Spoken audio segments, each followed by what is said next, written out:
कौन से मंदिर चल दिए चाचा? ताजमहल। कि क्या वाकई ताजमहल शाहजहां ने बनवाया था? दुनिया में कोई ऐसा मकबरा कभी देखा है कि जिसके ऊपर गुंबद हो, गुंबद पर कलश हो? इसका ताजमहल का डीएनए टेस्ट करवा। विष्णुदास, तू पहले अपना डीएनए टेस्ट करवा ले। ये केस करना है। किस पर? शाहजहां पे? ताजमहल की जमीन और ताजमहल पर हमारी जमात का हक है। किसी दूसरे के किए हुए काम का झूठा श्रेय खुद नहीं ले। ताजमहल का गाइड ही ताजमहल पर केस कराए, कोई तो ठोस वजह होगी उनके पास। ताजमहल मेरे लिए किसी भी मंदिर से कम ना है। शाहजहां मंदिर क्यों बनवाएंगे? हाँ, उनका काम तो तोड़वाने का। ये बताइए कि ये हिंदू महल कैसे है? इतिहासकारों का मानना है कि शाहजहां के पास अपने समय के सभी निर्माणों के दस्तावेज मौजूद हैं, जैसे लाल किला, जामा मस्जिद और भी बहुत हैं, लेकिन ताजमहल का कोई भी दस्तावेज प्रूफ मौजूद नहीं है। इसके अलावा शाहजहां ने खुद ताजमहल के निर्माण का कोई भी जिक्र अपने किसी दस्तावेज में नहीं किया। यह बात और भी अजीब लगती है क्योंकि जो बादशाह अपने कपड़ों तक का विवरण लिखवाता था, वो अपने सबसे भव्य ताजमहल निर्माण का उल्लेख क्यों नहीं करेगा? दोस्तों, अगर वास्तविक अपने सनातन को जरा सा भी सपोर्ट करते हो और आप ये चाहते हो कि ये रहस्य देश के हर हिंदू को पता होना चाहिए, तो इस वीडियो को फुल वॉच करना और अपनी जिम्मेदारी निभाते हुए इस वीडियो की लिंक अपने किसी 5 मेंबर को सेंड जरूर करना।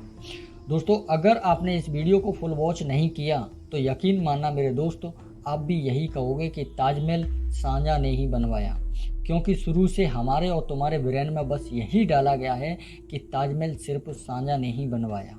दुनिया के 8वें अजूबे ताजमहल को तो सभी लोग जानते होंगे, लेकिन ताजमहल के अंदर बहुत सारे रहस्य छुपे हुए हैं जिनको शायद कोई भी नहीं जानता। परेश रावल उन्हीं सब रहस्यों के ऊपर से पर्दा उठाएंगे आज। परेश रावल के 3 सवाल जो पूरे भारत में विवाद का कारण बन रहे हैं। सबसे पहला सवाल, ताजमहल मोहब्बत की नहीं, ये क्रूरता और विवश नरसंहार की कहानी है। दूसरा, दुनिया में कोई ऐसा मकबरा कभी देखा है जिसके ऊपर गुंबद हो और गुंबद पर कलश हो? और तीसरा, क्या था ताजमहल के तहखाने में बने 22 कमरों में जो रातों रात दीवार में चुनवा दिए गए? इन्हीं सवालों के चलते परेश रावल को दुनिया भर के मुस्लिम गाली गलौच दे रहे हैं। अब भाई वो परेश रावल हैं, वो कभी भगवान पर केस करते हैं तो कभी ताजमहल पर, जबकि परेश रावल ने खुलकर ये कह दिया था कि भाई इसमें हिंदू मुस्लिम का तो कोई सवाल नहीं, सवाल है सिर्फ हिंदुस्तान का, सवाल है हिंदुस्तान की संस्कृति का। क्योंकि बाहरी आक्रांताओं ने हमारे भारत की संस्कृति को बहुत मिटाने की कोशिश की। हाँ, ये बात सच है, लेकिन वो हर बार असफल हुए। फिल्म में परेश रावल ताजमहल के एक टूर गाइड विष्णु दास की भूमिका निभा रहे हैं, जो इस इमारत के इतिहास से जुड़ा हुआ है और इसके जवाब खोजने के लिए कानूनी मुकदमा दायर करते हैं। उसकी खोज उसे ये विश्वास दिलाती है कि ताजमहल शायद एक मंदिर है जिस पर मकबरा बनाया गया है। वो अपने दावों को साबित करने के लिए डीएनए टेस्ट का भी सुझाव देते हैं। अभिनेता परेश रावल की आने वाली फिल्म द ताज स्टोरी का पोस्टर रिलीज होते ही विवाद खड़ा हो गया। हाल ही में फिल्म का ट्रेलर रिलीज हुआ, जिसमें इंटरनेट पर एक बार फिर बहस छिड़ गई। आखिर द ताज स्टोरी विवाद क्या है? बहुत लोग मूवीज को लेकर फालतू के सवाल जवाब कर रहे हैं। ये फिल्म प्रोपेगेंडा है, ये फिल्म विवाद का कारण है, इस फिल्म से हिंदू मुस्लिम विवाद हो सकता है। इसी बीच किसी ने फिल्म का समर्थन करते हुए लिखा कि हिस्टोलॉजी कोई प्रोपेगेंडा नहीं होता। उन अरब शासकों ने सचमुच हमारे सारे हिंदू मंदिरों को नष्ट किया था। द ताज स्टोरी को लेकर विवाद तब शुरू हुआ जब फिल्म का मोशन पोस्टर रिलीज हुआ। इसमें परेश रावल ताजमहल का गुंबद खोलते हैं और अंदर से भगवान शिव शंकर की मूर्ति निकलते हुए दिखाई दे रही है। द ताज स्टोरी के डायरेक्टर ने एक बयान में ये क्लियर कर दिया था कि ये फिल्म किसी धार्मिक मुद्दे से संबंधित नहीं है, ना ही ये दावा करती है कि ताजमहल के भीतर कोई शिव मंदिर है। ये फिल्म पूरी तरह से ऐतिहासिक तथ्यों पर आधारित है। फिल्म की कहानी और राइटर PNO के द्वारा प्रचारित दावों में यही साबित होता है कि ताजमहल मूल रूप से तेजो महालय नामक एक हिंदू मंदिर था।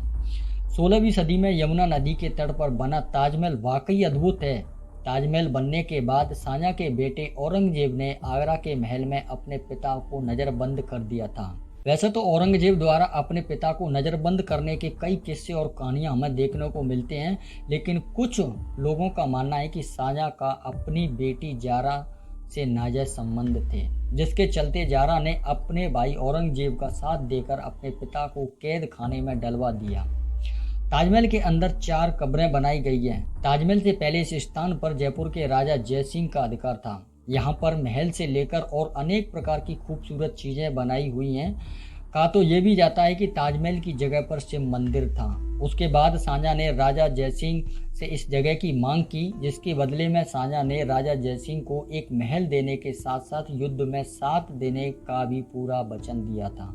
उसके बाद लगभग 3 एकड़ को खोदकर सीलन से बचने के लिए कूड़ा करकट भरकर ताजमहल के नीचे 50 कुएं बनाए, बांस बल्ली लगाई गई। इसके बाद इसके ऊपर ही ताजमहल की नींव रखी गई।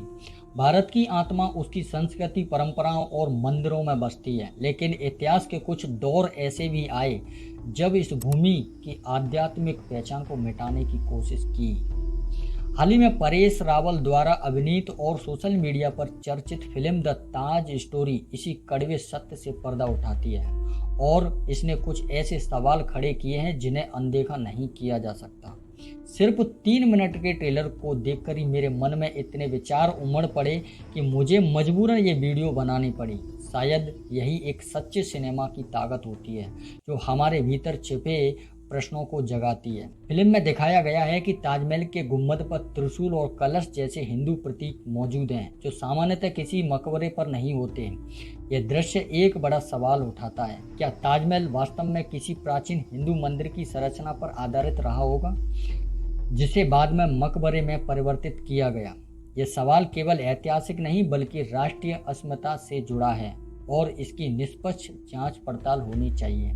फिल्म में ये भी दिखाया गया है कि ताजमहल के तहखाने में 22 कमरे बंद पड़े हैं। सवाल ये भी है कि इन कमरों को क्यों बंद किया गया और उनमें ऐसा क्या है जिसे जनता से छुपाया गया। यदि वहाँ प्राचीन मूर्तियां, लेख या अवशेष हैं तो उनकी वैज्ञानिक जांच कर सच्चाई सामने लानी चाहिए। लेकिन द ताज स्टोरी केवल एक इमारत की कहानी नहीं है, यह हमारे पूरे इतिहास की पीड़ा और संस्कृति की कहानी है। मुगल काल में हमारे गुरुकुलों को नष्ट किया गया था, शिक्षा संस्कृति पद्धति को खत्म किया गया था और भारतीय ज्ञान परंपरा को मिटाने का पूरा प्रयास हुआ।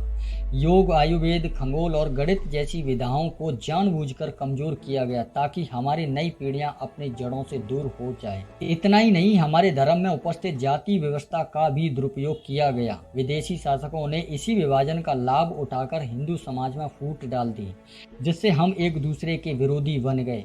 हमारी एकता और शक्ति को भीतर से तोड़ने की ये चाल सदियों तक चलती रही और दुख की बात यह है कि आज भी उसके असर को हम झेल रहे हैं।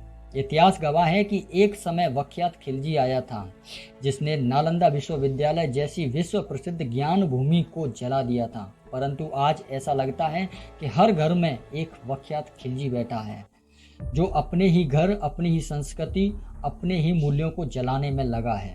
फर्क बस इतना है कि तब आग बाहर से आई थी, आज भीतर से उठ रही है। अज्ञानता, आत्महीनता और पराई मानसिकता की आग। इसलिए द ताज स्टोरी केवल एक फिल्म नहीं है बल्कि आत्म जागृति का आह्वान है। हमें ये मूवीज इसलिए देखनी चाहिए क्योंकि ये हमें सवाल पूछने पर हिम्मत देती है।